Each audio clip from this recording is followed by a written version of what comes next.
Ladies and gentlemen, welcome back to Mindset Monday. This is the show where Chris Lavin breaks it down. We get into the head side of business. Yes, Chris has had several 8-figure and even a 9-figure exit brewing. And this man, he leaps tall buildings. He's got x-ray vision. Half of that's true, at least. But this is the time where he literally breaks it down for you guys. So if you've got a question, if you've got something going through your brain, how does he do this? How does he overcome this? This is the chance for that. Chris has got a powerful message for us today. So with that said, Bruce, let's bring him up. And now, this is the moment you've all been waiting for. Presenting the master of the real estate deal and entrepreneur champion of the world, Chris, the negotiator Lavin.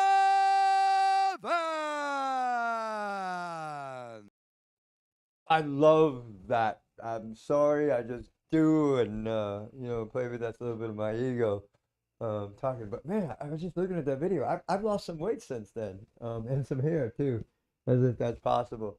Hey, listen, I want to talk to you today about. I'm putting a different dressing on it, but basically, it's the same subject. It's fear. And what I want to talk to you about today specifically is, what is the worst thing that can happen? Most people never answer that question, and it costs them. Listen, I've got a friend, and he quite often says, and this describes some of the lunacy that we live in, there's about 1,000 horrible things that happen during the day, and some of them are real. In other words, it's all going on in his head. So I want you to think about the call you haven't made, right? I want that conversation about the capital you've been putting off. The offer sitting in the drafts of your email client.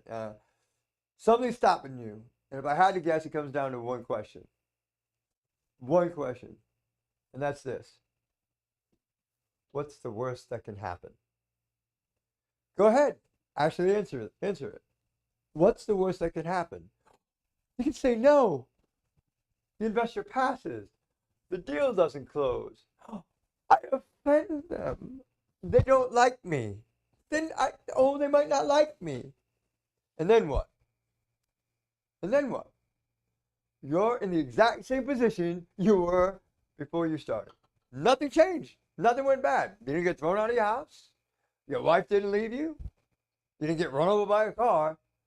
You're in the exact same position, whether they say yes or no. The difference is all of that fear and anxiety has been relieved. You know, I'm going to quote somebody. I'm not going to tell you who, because you might think less of me. But I like to quote someone that says, "A coward dies 1,000 deaths, a soldier dies but once." What does that mean? You make that phone call, you get the no, you move on. Instead of sitting there, oh my gosh, if I call them, they're going to say no. You live with all the anxiety and the fears that lead up to that. Think about it for a minute, right? I watch people stay stuck because they imagine some worst case scenario that wasn't real. Back to my friend, sometimes it actually exists. In life and careers and in relationships, they get pulled back or stopped because they're afraid. Don't let that be you, my gosh. I want to tell you something I don't say lightly. Listen, this is real talk. I know what the actual worst case looks like. I've been pushed to the verge of bankruptcy. I've been told, Chris, you got 90 days to live. I've lost children.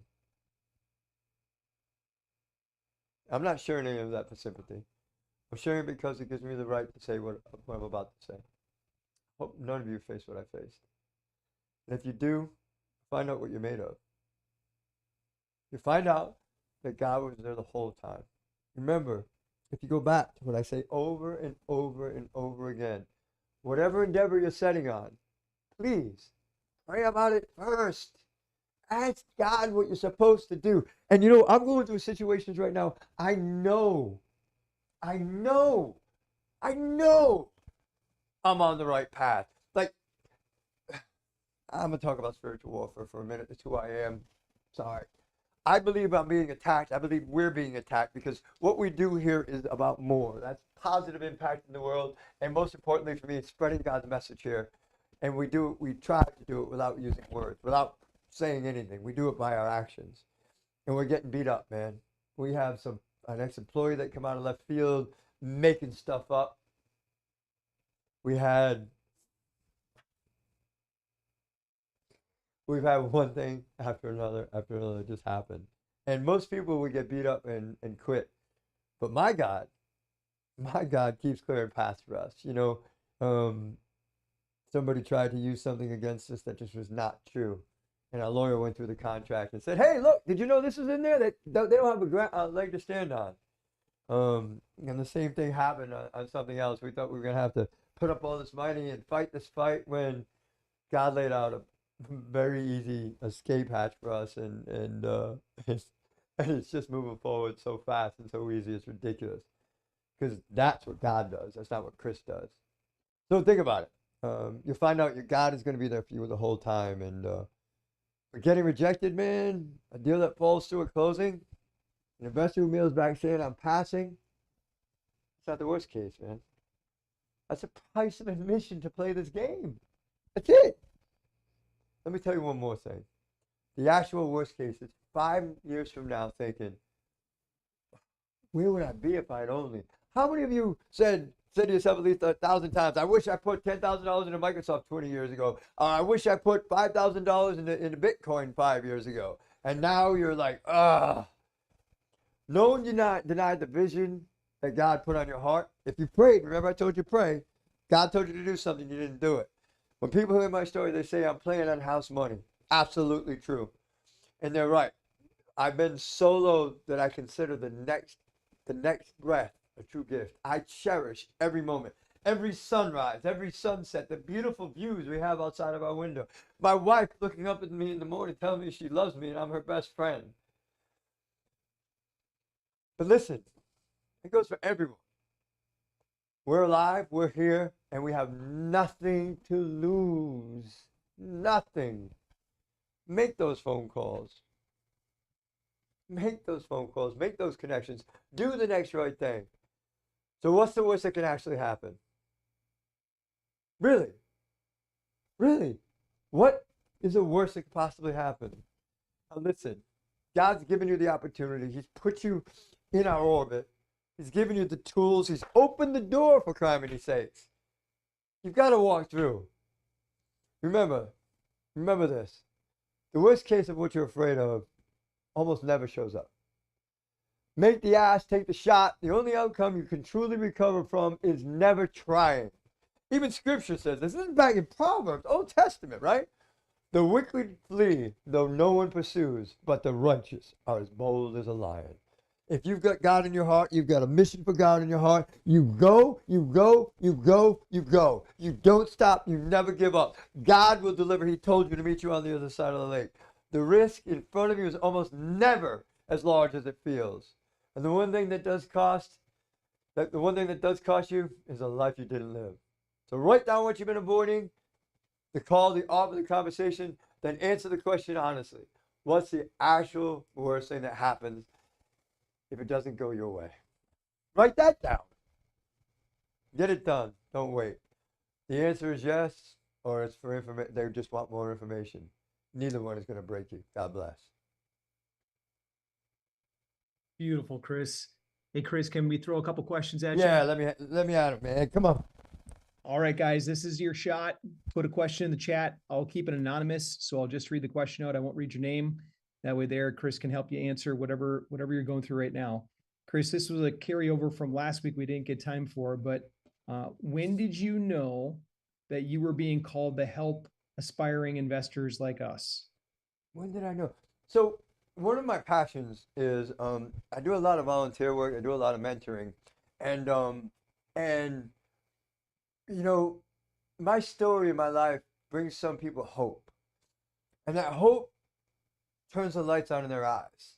And so I started through that group sharing about what I was doing and how I was being successful, and talking about how I was avoiding paying taxes legally, and the kind of impact those things did on the impact that those actions had on the community, because it gave me more resources to be available to help people, right? So when I saw that happen with them and the lights go on, I was like, man, there's got to be a way for us to teach more people. And that's what happened. That's when I knew when I started seeing people, like I got these guys that I mentor, and you know, one guy was setting up a business and they put in his own name as a sole proprietorship, and I was like, dude, what are you doing? You realize the liability that you pull it on yourself is going to roofing business. I'm like, this is nuts. Let's get you set up an LLC. Let's make sure you're safe, your family's safe. Right then and there, I knew that there were people who had ambition who didn't have knowledge, and I knew that there was a way to help those people. Chris, next one. This is a comment followed by a question. It's, wow, I really needed to hear this today. Thank you so much, Chris. God bless. Do you ever go back to the same seller when you're told no way? You know, all the time. But it doesn't exactly ever happen that way, because generally we present an argument, a supporting argument for the numbers that we put forth. Hey, listen, you want 25 million, but we think your property's worth 12 million as a result of this, this, this, and this. I usually, unless I'm dealing with an arrogant broker, try to never burn bridges. Like, we always want to leave it open. Here's why. Awesome. And I love this because I found that when we always do the next right thing always seems to happen.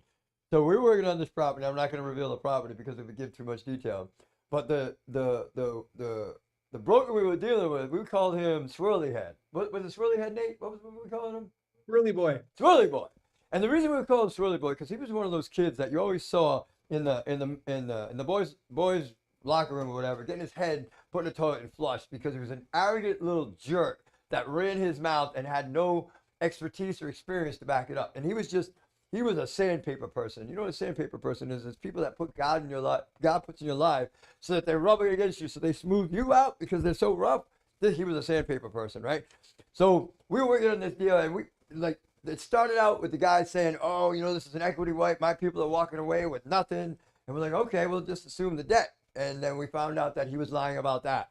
And then he wanted us to put up earnest money to even just get a free look at the property before we even went into due diligence. I refuse to do that. I'm not going to put my money at risk right from the very beginning just to review somebody's property. And then we even acquiesced and said we would put some stipend down to make it happen. And this guy was just a jerk. We know, we're relatively certain he wasn't bringing our offers back to the seller.